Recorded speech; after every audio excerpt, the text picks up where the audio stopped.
վախը հաղթահարելու միակ միջոցը անել այն, ինչի մասին մտածում ես վախով։ Բարև ձեզ։ Առողջություն հաղորդաշարի հերթական թողարկման հյուրին թերևս վերոնշյալ ճշմարտությունը հիշեցնելը շատ կարևոր է, քանզի նա արդեն 1 տարի է, ինչ խուսափում է վիրահատությունից։ Սակայն արդյոք տեղին էր նրան առաջարկված վիրահատությունը։ Դա պարզում ենք այսօր միասին։ Այս թողարկման մասնակիցը Երևանում ծնված ու մեծացած Արմեն Թադևոսյանն է, ում այսօր քաղաքում ճանաչում են նույնիսկ փոքրիկ երեխաները որպես Պապիկյանի։ Մեր հերոսը ավարտել է Շևչենկոյի անվան դպրոցը, Բրյուսովի անվան օտար լեզուների ինստիտուտը որպես անգլերենի մասնագետ եւ պատմաբան։ Այնուհետև եղել է Ուրախների ու հնարամիտների ակումբի անդամ, Մեր բակ առաջին եւ երկրորդ ֆիլմերի սցենարիստ ու դերասան, 220 վոլտ հեռուստանախագծի ու կարգին հաղորդման սցենարիստ եւ բազմաթիվ այլ հայտնի նախագծերի հեղինակ ու սցենարիստ։ Խաղացել է Հարևաններ հեռուստասերիալում, մի շարք երաժշտական ու գովազդային հոլովակներում, եղել է TV նվեր եւ նորություններ հումորային նախագծերի հեղինակ հաղորդավար, աշխատել է FM 107 ռադիոկայանում, վարելով հեղինակային հաղորդումներ, ապա որպես գլխավոր խմբագիր եւ տնօրեն։ Կերպարի Արմենը վառ կերպար է, հա, ինչ հեռուստաէկրանից տեսնում ենք, բոլորս նույն կարծիքին ենք, բայց շատ վատ ապրելակերպ է վարում։ Մարդը անպայման պետք է հետևի առողջությանը։ Արմեն Թադևոսյան, 41 տարեկան, գանգատվում է աջ ծնկահոտի ցավից։ Բայց ես կարծում չեմ սխալվի, եթե ասեմ, որ մեր ժողովրդի երևի ընդամենը 10%-ը հետևենք թե ապրելակերպը, թե աշխատանքը եւ ամեն ինչը դրան նպաստում են, որ մենք չենք հետևում մեր առողջությանը։ Եվ ես բացառություն չեմ, եթե վերցնենք օրինակ չեմ ծխում, չեմ խմում նաեւ նույնպես։ Այդ առումով չունեմ վնասակար սովորություններ։ 5-10 րոպե է ստացվում, անպայման ձգտում եմ օրինակ ոտով ման գալ, որը կարծում դա էլի շատ կարևոր է քայլել։ Ես անում եմ ամեն ինչ վնասում եմ առողջությանը։ Քնում եմ օրվա մեջ մի 4 ժամ, 3-4 ժամ, սնվում եմ անկանոն, նստակյաց կյանք եմ վարում։ Չնայած վազքի մեջ եմ, բայց ընդհանուր դե վազք ինքը սովորաբար մեքենայով եմ լինում։ Արմենի մոտ կարծում եմ ամեն ինչ այսպես չարաշահված է, նամանավանդ սուրճը եւ շատ քաղցր սուրճը, հիմա ինքը կարող է դա հաստատել, օրվա ընթացքում 4 անգամ խմելով շատ քաղցր սուրճ, դու ինքը չգիտեմ, մի քանի տարի հետո քեզ ինչի կհասցնես, եւ այդպես նստակյաց ձևով հիմնական բացի նկարահանումները, շատ նստակյաց աշխատանքի է լծված եւ դա շատ վատ է, կարծում եմ գնալով այդպես նրա մոտ ճարպակալում է սկսում, դա նկատելի է դառնում, ինքն էլ կնկատի, թեթևակի գոնե լողով զբաղվելը կարծում նրան չէր խանգարի։ Պետք է անպայման մի քիչ ավելի լուրջ հետևել առողջությանը, որովհետև ոչ թե շուտ դա զգացնել կտա, բայց մի քիչ իմ սկզբունքն է միջև երիտասարդես հասցրու անել ամեն ինչ։ Ու ավելի երիտասարդ տարիքում այսպես ասել, ավելի էմոցիոնալ է, քան հիմա։ Մի քիչ ավելի հիմա մեծանում ես տարիքի ընթացքում, ավելի սառն ես մոտենում ամեն ինչին, փորձում ես սառը դատել։ Սովորաբար ասում են, որ դա է վնաս առողջությանը, ինչու, որովհետև ասում են, եթե մեջդ ես պահում, մի օր ուշ թե շուտ դա բերում է ինֆարկտի։ Երբ ինչ-որ մի տեղ է ցավում կամ ինչ-որ մի դժգոհություն է ունենում, ամեն դեպքում փորձում է դրա վրայով անցնել, այսինքն չանդրադառնալ, չխորանալ, այսպես ասեմ, հա, եւ մտածելով, որ ինքնաշնչումը, ինքնաներշնչումը նրան կարող ավելի վատի տանել, բայց հաճախ հիմնական գլխացավերը դե ցանկացած մարդու մոտ լինում են, այդպես աշխատանքից ելնելով կամ բան, հիմնականում ոտքերի հետ կապված խնդիր եմ նկատել, բայց հենց այն խնդիրները, որոնք լուրջ չեն, նրան կտանեն լրջության, այնպես որ Արմեն ջան, հետևիր քեզ։ Ճիշտ ասած վախ կա որոշակի առումով, սակայն ես կարծում եմ, որ ինչ էլ հայտնաբերեն կամ չհայտնաբերեն, ամենայն դեպս պետք է մոտենալ լուրջ այդ խնդրին եւ փորձել կարգավորել այդ խնդիրը։ Ըստ հաղորդաշարի ավանդական հարցմանը ակտիվ մարզվողներին հատուկ ծնկահոտի փակ վնասվածքների մոտ 75%-ում դիտվում են մահիկների այս կամ այն աստիճանի վնասվածքներ։ Դրան զուգահեռ դիտվում են նաև աճառային հյուսվածքի խնդիրներ, հատկապես գերմարդկանց մոտ ու մեծահասակների։ Որն է առաջնային պատճառը եւ թե որն է հետևանքը, կպարզեք շարունակելով դիտել մեզ։ Մինչև այդ որոշ այդ եւ այլ մանրամասները լսենք մեր մասնակցից։ Արմեն, շատ ուրախ եմ, որ այսօր հանդիպել ենք քեզ հետ եւ խոսում ենք առողջության մասին, հատկապես որ դու շատ պոզիտիվ անձնավորություն ես, իսկ առողջության գաղափարը հենց պահանջում է պոզիտիվ մոտեցում։ Գիտեմ, որ ունես բժշկական ապահովագրություն։ Արդյոք սա խթան չի հանդիսանում, որ առավել հաճախ դիմես բժշկի։ Չեմ կարծում։ Եթե լինենք անկեղծ, իհարկե բժշկին դիմել, չդիմելու կա եւ սուբյեկտիվ եւ օբյեկտիվ պատճառներ, բայց դե կապ չունի, պետք է դիմել։ Եվ այսպիսով ծնկահոտի խնդիրը։ Խնդիրը եղավ այսպես անցյալ տարի։ ճիշտն ասած, հաշվում ես պարզապես ժամանակ չեմ ունենում զբաղվել սպորտով, լինեմ անկեղծ, բայց մեկ այսպես ժամանակ է լինում, ընկերներով հավաքվում ենք ֆուտբոլային հանդիպումներ կա, կրկին հերթական հանդիպման ժամանակ ծունկս վնասվեց, այսինքն հարված տեղ ունեցավ խաղացողի հետ, որից հետո ես ցավ զգացի, որը բավական երկար ժամանակ չէր անցնում, արդեն զգացի, որ շատ եմ նեղում, այսինքն այն պահեկ ավելի էր, դա արդեն հասավ ոսկորին, ծնկից ոսկորին, ես դիմեցի և հետազոտությունը ցույց տվեց, որ այդտեղ կա մենիսկի խնդիր եւ ինձ առաջարկեցին վիրահատություն անել։ Հոգեբանական խնդիրը զուտ քո ներանձնային է, թե պարզապես լսել ես շատ մասնավորապես մենիսկի վիրահատությունների հետ կապված ծագող հետագա խնդիրներ եւ այլն եւ այլն։ Ես օրինակ շատերից լսել եմ, ասում են, եթե դու պրոֆեսիոնալ սպորտսմեն չես, ուրեմն պետք չէ ձեռք տալ ոտքդ։ Կես ասում են, չէ, դիմի այնտեղ ինչ-որ հետևանքներ կար, չգիտեմ, կիստա, չգիտեմ ինչ, ես ասում են, չէ, պետք չէ ձեռք տալ։ Ես ճիշտ ասեմ, լսում եմ եւ մի կողմին եւ մյուս, բայց ունեմ իմ կարծիքը։ Դե իմ կարծիքը նա է, որ պետք է անել, բայց պատրաստ չեմ։ Ինչից ես վախենում։ Մի տարի արդեն շարունակ, ինքը գնալով ոչ թե ավելի բարդանում է, լինեմ անկեղծ, այլ ավելի դեպի քչանում է ցավը։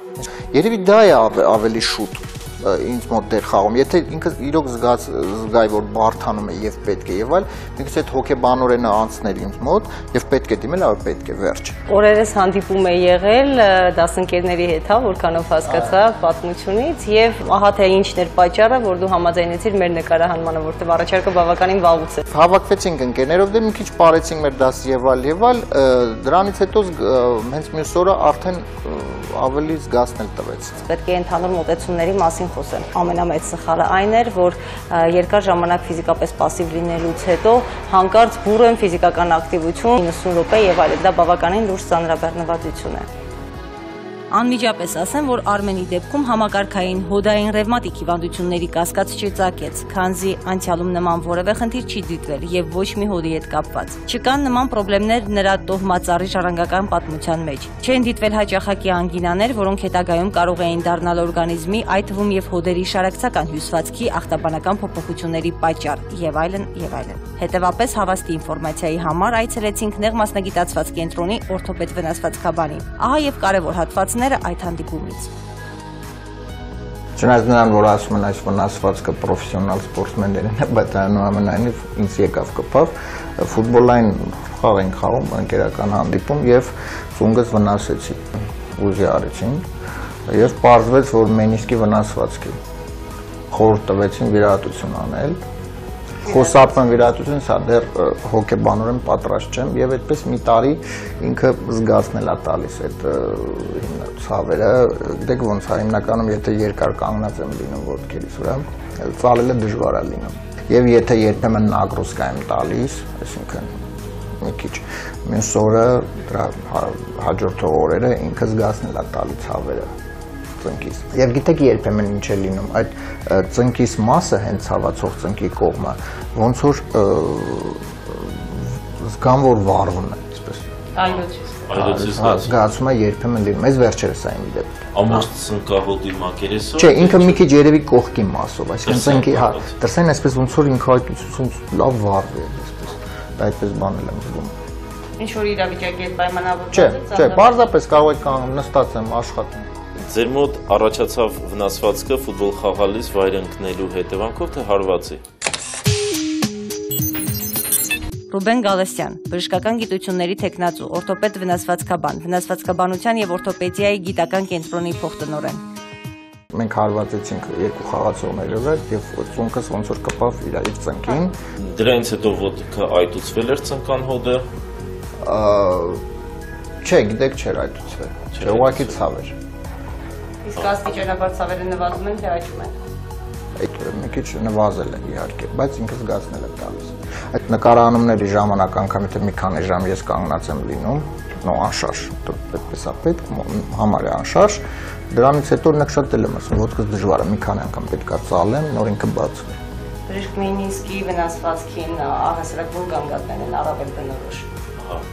Մենիսկի վնասվածքներն ավելի բնորոշ է, եթե ինքը նկարագրում է բլոկ, մենք ավելի հավանական ունենք հանդիսա։ Այսինքն հոդի շարժման սահմանափակում։ Հոդի շարժման սահմանափակում է առաջանում, ձեր մոտ եղել են այդպիսի բաներ, որ չկարողանաք ծունկը ծալել կամ հակառակը բացել։ Չէ, չի եղել, որ ընդհանրապես չկարողանամ, բայց ցավերով եղել է այդպես ասեմ, բացվել է, բայց շատ ցավալի։ Աստիճանները իջնելիս ցավ լինում է կամ բարձրանալիս։ Չէ։ Չեք նկատում։ Չեմ նկատում։ Կարողանում եք պրպսել կոկակ նստել։ Կարողանում եմ ուղղակի հետո որ կանգնում եմ ոտքից, ճտոց է գալիս։ Իսկ հասարակ ջրջուրում զգում ես։ Ես կասել չէ։ Չէ, ձայնը չեմ։ Իսկ լինում է այնպես, որ ոտքը դժվարանում եք շարժեք, հետո ինչ-որ ձայն եք լսում կամ ինչ-որ զգացողություն է լինում, որ թեթևացավ ծունկը, որից հետո կարողանում եք շարժել։ Չէ, այդպես չի լինում։ Գիտեք ինչ է լինում, մի քանի անգամ նկատել եմ, մի քանի ամիս առաջ երևի, որ դա օրինակ չէր լինում ինձ մոտ։ Առավոտյան որ արթնանում էի քնից, միգուցե ոտքից դիրքից էլ չգիտեմ ինչ էր, բայց այդ ցնկից մոտ շատ ցավում էր, որ հետո արդեն ոտքի կանգնեցի եւ շարժեցի եւ այլ ինքը արդեն անցավ աստիճանաբար, բայց մի քանի անգամ այդպես եղել է, որ փաստորեն անշարժ վիճակում պարկած տեղը իմ մոտ այդ ծունգը զգացնել էր տալիս գիշերը։ Դեղորայքային բուժում այս 1 տարվա ընթացքում ստացել եք։ Ոչ։ Իսկ նախքան այդ վնասվածքներ երբևիցե եղել են։ Կոնկրետ ծնկի վերաբերյալ ոչ։ Արտաքինից ինչ-որ փոփոխություն դուք նկատում եք, թե ոչ։ Չէ։ Որ կարող եք համարում հավանական, որ հենց մենիսկն է վնասված եղել։ Հավանականություն կա, բայց շատ փոքր է, որ մենիսկը վնասված է։ Պետք է հետազոտենք, որից հետո ես ավելի ճշգրիտ կարող եմ ձեզ պատասխանը տալ։ Որպեսզի մեր այս զրույցի թեման լինի առավելագույնս պարզ եւ ըմբռնելի բոլորի կողմից, առաջարկում եմ դիտել անատոմիական բնույթի տեսաշար հոդերի կառուցվածքի մասին։ Այսպիսով, մարդկային օրգանիզմը ունի 187 հոդ։ Հոդը ոսկրի ծայրամասերի շփման գոտին է հոդային գրպանիկում, որը շարակցական հյուսվածքից պաշտպանիչ պատյան է։ Ոսկրերի ծայրամասերը միմյանց համապատասխանում են գլխիկներով եւ փոսիկներով, եւ դրանք պատված են հարթ ու առանձգական հիալոնաթթվային աճառային հյուսվածքով, որը ապահովում է ոսկրերի մեղմ շփում եւ ամորտիզացիա հարվածների դեպքում։ Աճառային հյուսվածքը չի պարունակում նյարդային վերջավորություններ եւ արյունատարանոթներ։ Ներսից հոդաճեղքը սինովյալ թաղանթով է պատված, որը արտադրում է համանուն մատուցիկ հեղուկ, օծող աճառային հյուսվածքը դրանց ծնուցման առավելագույն պաշտպանության նպատակով։ Այն նաև ծառայում է որպես ֆիլտր բորբոքումներից զերծ մնալու համար, ունի այս կամ այն չափի արտահայտված այլ ֆունկցիաներ ևս։ Հոդի կարևոր հատված են նաև ջլամկանային հյուսվածքները, որոնք հոդերը պահպանում են հստակ դիրքում եւ դրանց էլաստիկությունը ապահովում է հոդի բնականon շարժումները։ Հոդը կազմող ոսկրերը ունեն հատուկ հատվածներ, ի սկզբանե սահմանափակող դրանց շարժումների ծավալը։ Էական են նաև հոդը շարժման մեջ բերող մկանների բնականon վիճակը։ Ահա եւ ծնկահոդի մենիսկները, այսինքն մահիկները նորմայում եւ վնասվածքի դեպքում։ Հիշեցնում եմ, որոշ դեպքերում հոդերում ախտաբանական երևույթները կարող են խոսել ոչ միայն վնասվածքների ու դրա հիվանդությունների մասին, այլ նաև նախկինում կրած ինչ-ինչ պատճառներով ոչ լիարժեք բուժված վարակային ախտերից առաջացած երևույթների մասին։ Հոդերում խնդիրներ կարող են դիտվել տարաբնույթ բորբոքումներից ու անգամ սեռավարակներից, ընդհուպ նորագոյացությունների հետևանքով։ Նման որևէ ախտ մեր մասնակիցը չի փաստում։ Մինչդեռ նշված գանգատներն էլ մենիսկի նույն ինքը մահիկի վնասվածքների մասին չեն խոսում լիարժեքորեն։ Հետևապես հետազոտությունները պարտադիր են։ Հետազոտությունները բնականաբար պետք է սկսվեն զննությամբ։ Հոդի դրսային կողմից ցավային զգացողությունները որոշ չափով հիմնավորեցին մահիկի վնասվածքի հավանականությունը։ Սակայն դա բավարար չէր։ Ուստի մենք անցանք հոդի գերձայնային, ուլտրաձայնային կամ ինչպես ժողովուրդն է ասում, հոդի էխո հետազոտություն։ Սոնոգրաֆիկ պատկերով զննելու դրա հարակից հյուսվածքները ևս։ Կասկած առաջացավ ազատ մարմնի առկայության հետ կապված, որը կարող էր լինել, ինչպես որ մեր մասնակցին էին արդեն ասել, նորագոյացությունների տարբերակով։ Ասենք կիստանների, ավելի չարագույժ տեսակների ձևով կամ հոդաճառի բեկոր։ Թե կոնկրետ ինչ է դիտվել կպարզվի ռենտգենաբանորեն, որը եւ շտապեցինք կատարել, բացառելու վտանգավոր երևույթները, քանզի հոդացավը փոքր վնասվածքներից առավելագույնը 3 շաբաթում պետք է անցներ։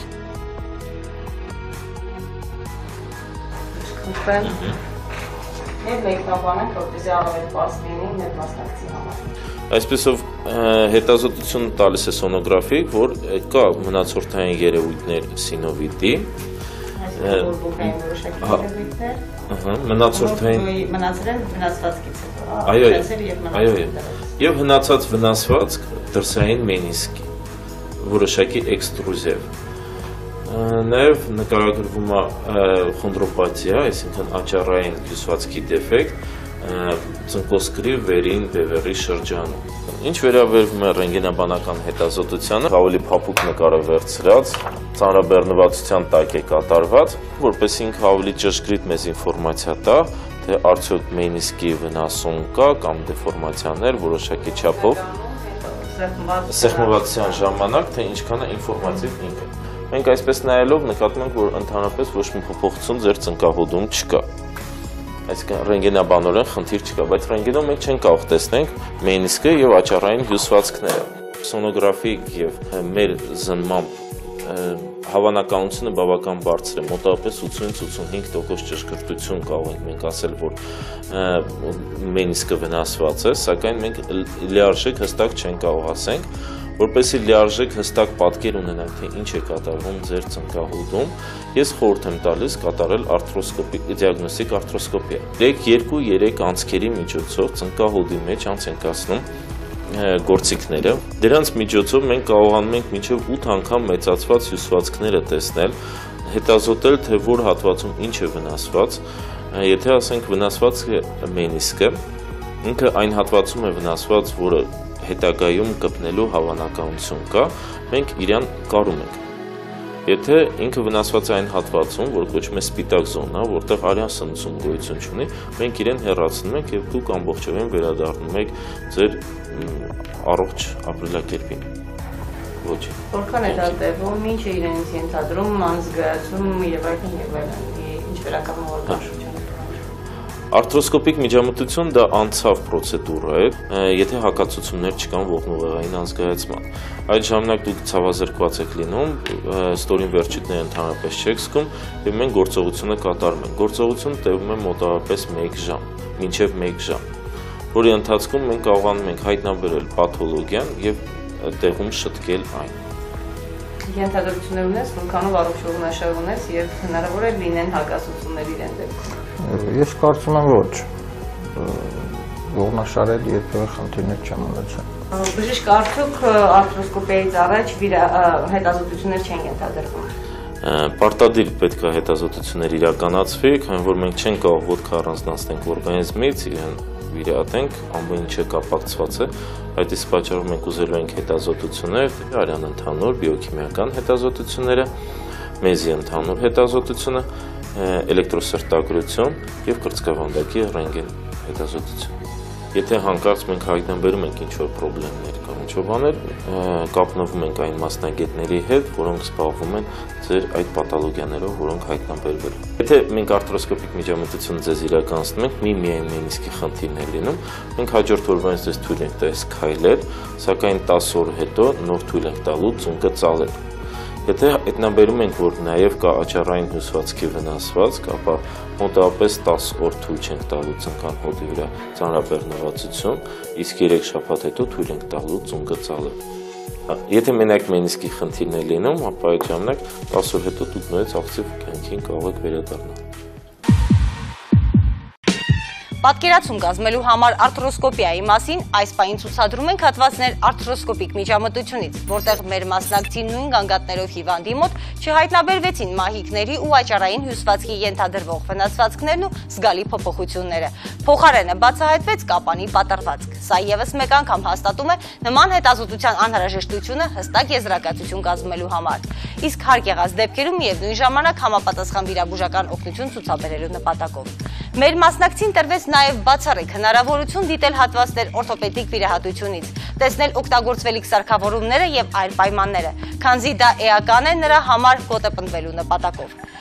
Սակայն թե ինչու ըստ նրա տեղեկությունների, հոդերի ու հատկապես մահիկների վիրահատությունների արդյունավետության մասին բացասական վերաբերմունք կա մեր բնակչության մոտ, սպառիչ կմեկնաբանի բժիշկը։ Սրանց երևի թե 20 տարի առաջ Հայաստանում նոր էր ներդրվել արթրոսկոպիկ միջամտությունները, մինչ այդ կատարվում էր մենիսկի հեռացումը բաց եղանակով, հետևանքները բավական շատ էին լինում։ Արթրոսկոպիկ միջամտության ժամանակ հետևանքների հավանականությունը բավական փոքր է լինում։ Բացի դրանից արթրոսկոպիկ միջամտությամբ մենք հնարավորություն ենք ստանում ոչ թե մենիսկը ամբողջովին հեռացնել, այլ միայն վնասված հատվածը։ Իսկ ինչ վերաբերվում է ձեր ակտիվությանը հետագայում, եթե մենք հայտնաբերում ենք, որ աչառային հյուսվածքի իրականում խնդիրներ գոյություն ունեն, ինչպես ցույց է տալիս սոնոգրաֆիան, ցավոք սրտի բժշկությունում դեռ գոյություն չունի աճառային հյուսվածքը վերականգնելու ոչ մի մեթոդ, սակայն մենք դեղորայքներ ենք նշանակում, որոնք որոշակի չափով պահպանողական են աճառի համար։ Խմելու տեսքով են դեղորայքը նշանակվում, թե մեթոդային ներարկումների տեսքով։ Նայած ինչ տարածվածության կա եւ որ աստիճանի է, ըստ դրա որոշվում է բուժման հետագա տակտիկան։ Իհարկե գոյություն է եւ խմելու տեսքով եւ ներհոդային ներարկման տեսքով։ Ներհոդային ներարկման տեսքով, որ կատարվում է ներարկումը, դա իրականացվում է հիալուրոնաթթվի կազմով նյութեր։ Դրանք հանդիսանում են ոչ միայն, ասենք, որպես լուբրիկանտ, այսինքն որպես սմասկա, որը հոդը ներարկում է, այլ նաև ինքը սնուցողական հատկություն ունի հիալուրոնաթթուն եւ որոշակի չափով աճառային հյուսվածքի սնուցումը բարելավում է։ Եվ գոյություն ունի նաև այժմ բավական օգտագործվող աճի ֆակտոր պարունակող նյութեր ենք ներարկում հոդի մեջ, որը խթանում է, որպեսզի ձեր մոտ ակտիվանա աճառային հյուսվածքի սնուցումը։ Արդյոք դրանք հորմոնալ հիմքի վրա են։ Չէ, մենք փորձում ենք հորմոնալ հիմքի ընդհանրապես ոչ մի դեղորայք ներհոդային չներարկենք, որովհետև դրանք բոլորը ունեն բացասական ազդեցություն աճառային հյուսվածքի վրա։ Իսկ աճառային մակերեսի հարթացում կատարվում է արթրոսկոպիայի ընթացքում։ Այո, իհարկե կատարվում է արթրոսկոպիայի ժամանակ աճառային հյուսվածքի հարթացում, դա կատարվում է եւ մեխանիկական եղանակով եւ սառը պլազմայի աբլյացիոն եղանակով։ Այսինքն մենք կարողանում ենք սառը աբլյացիոն պլազմայի եղանակով հայտնաբերելով աճառի վնասված հատվածը նանոմետրների մակարդակի հարթեցնենք, որի հետևանքով մենք սահմանափակում ենք հետագայում աճառային դեֆեկտի խորացմանը։ Այսինքն իր արատավոր օղակը մենք ծածկում ենք։ Արդյոք վնասվածն է պատճառը, որ աճառի հետ կապված ինքը այժմ խնդիր ունի։ Ամենայն հավանականությամբ այո։ Բացի դրանից նաև աճառային հյուսվածքի վնասվածքներ են առաջանում, հենց որ շատ երկար ժամանակ մարդիկ ունենում են մենիսկի խնդիր, մահիկը պատրված է լինում եւ ինքը գտնվում է երկու ոսկորների արանքը, ինքը սկսում է սեղմել եւ ոնց որ քերծվածքներ առաջացնել աճառային հյուսվածքի վրա, որը ցավոք սրտի չի վերականգնում եւ հետագայում խորացնում է խնդրը։ Այդ իսկ պատճառով մենք ասում ենք հիվանդներին, որ սա շտապ վիրահատություն չի մենիսկի հեռացումը, սակայն ուշացնելը խնդիր է առաջացնում աճառային հյուսվածքի, որը ցավոք սրտի հետագայում չի վերականգնվում։ Իսկ մենիսկի փոխարինում հնարավոր չէ։ Գոյությունն է մենիսկի փոխարինում, սակայն դրա պրակտիկան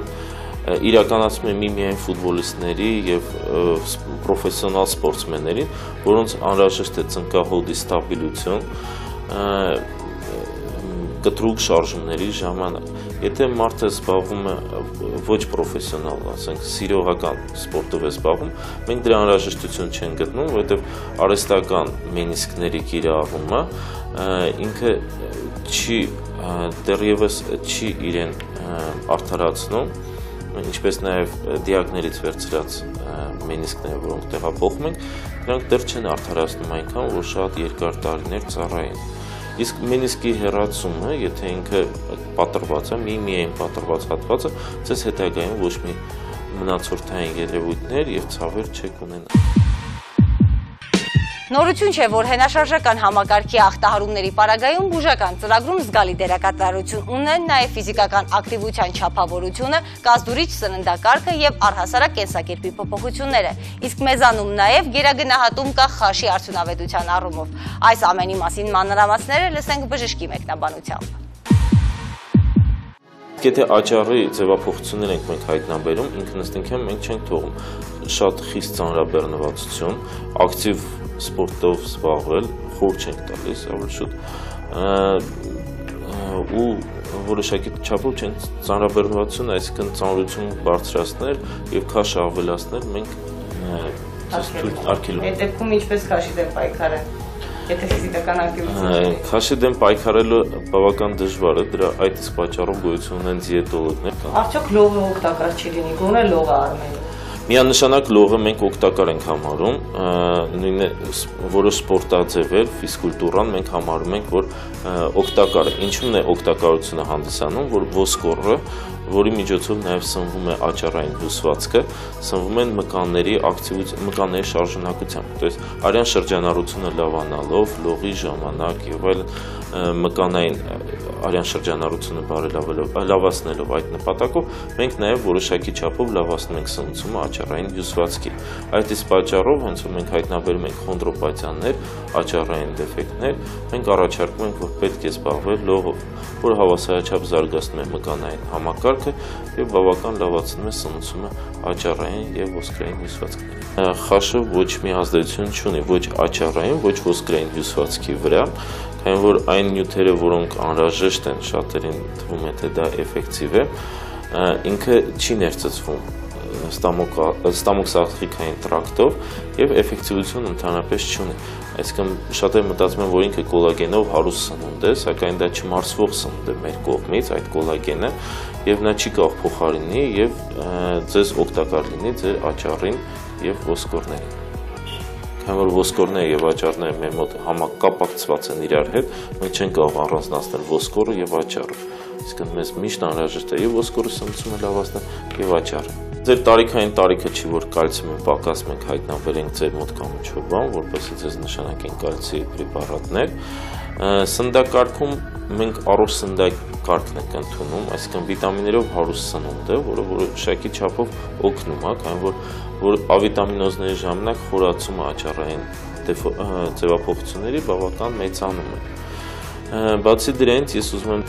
ոչ ստերոիդ հակաբորբոքիչներ նշանակենք եւ կառուցողամոդիֆիկացնող դեղամիջոցներ, որոնք որոշակի չափով կպահպանեն ձեր աճառային հյուսվածքը, սակայն միանշանակ առաջարկում եմ արթրոսկոպիկ միջամտություն։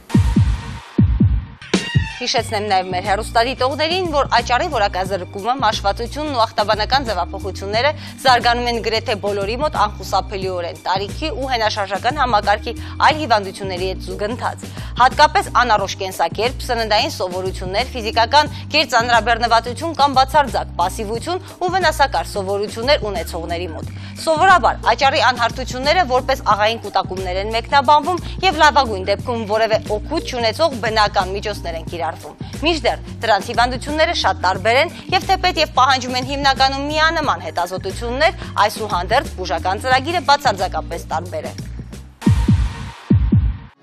Նախ եւ առաջ տպավորությունը շատ դրական է, շատ շնորհակալություն ձեզ, որովհետեւ իրոք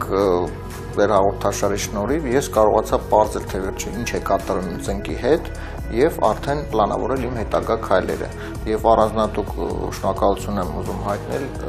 բժշկին, որովհետեւ իրոք նա շատ ճիշտ մոտեցում դրսևորեց։ Դա շատ կարեւոր է ընդհանրապես, թե ինչ մոտեցում է դրսևորում բժիշկը։ Մի խոսքով ես մի քիչ երևի ժամանակին կմտածեմ, երևի թե կհամարձակություն կունենամ եւ վիրահատություն կանեմ, բայց առայժմ դեռ պատրաստ չեմ լինեմ անկեղծ։ Մասնագետի եզրահանգում Արմեն Թադևոսյանի մոտ ախտորոշվեցին աջ ծնկահոդի դրսային մահիկի հնացած վնասվածք, խոնդրոպաթիա, աճառի ախտաբանական վիճակ եւ քրոնիկ բորբոքային պրոցես, սինովիտ, նշանակվեց դեղորայքային բուժում, ֆիզիկական ակտիվության սահմանափակում, սննդային առողջարար սովորությունների ձևավորում, նաեւ հորդորվեց անցնել դիագնոստիկ արթրոսկոպիա։ Հարգելիներ, սա այսքանը այս թեմայից։ Այժմ բոլորի ուշադրությանը ներկայացնում եմ հատվածներ մեր առաջիկա հանդիպումից, որի ընթացքում խոսելու ենք գիրության փոխադարձ կապի մասին սրտանոթային, սեռական, հորմոնալ, նյութափոխանակային եւ մի շարք այլ շեղումների ու հիվանդությունների հետ։ Կլինեն նաեւ խորհուրդներ գրագետ տարբերակով ավելցուկային քաշից ազատվելու մասին երկրի լավագույն բժիշկներից մեկի մեկնաբանություններով եւ իհարկե կբացահայտենք քնի կապը գիրության հետ։ Ժողովրդի լեզվով ասենք, հիվանդ մարդը ոչ մի կին պետք չի։ Պարզապես ուղղակի ավելցուկային քաշը բերի նաև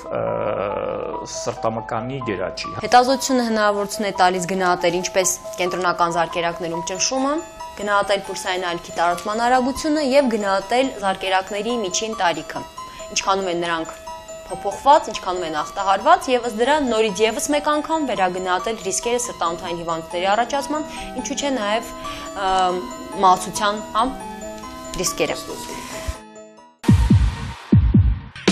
Հարգելի հեռուստադիտողներ, ձեր հարցերով եւ առաջարկներով մեզ զանգահարեք 055098727 հեռախոսահամարով, գրեք առողջություն շնիկատv.am էլեկտրոնային հասցեով։ Կարող եք գտնել նաեւ YouTube-ի եւ Facebook-ի առողջության էջերում։ Հիշեցնում եմ, որ մենք նախաձեռնել ենք նոր էջ հաղորդման ընթացքում առողջապահական ծառայություններից բողոքող մեր համակարգացիների համար ձեր իսկ անմիջական մասնակցությամբ։ Այնպես որ սպասում ենք ձեր ահազանգերին։ Մինչև նոր հանդիպում առողջության եթերում շաբաթ օրը ժամը 10-ին։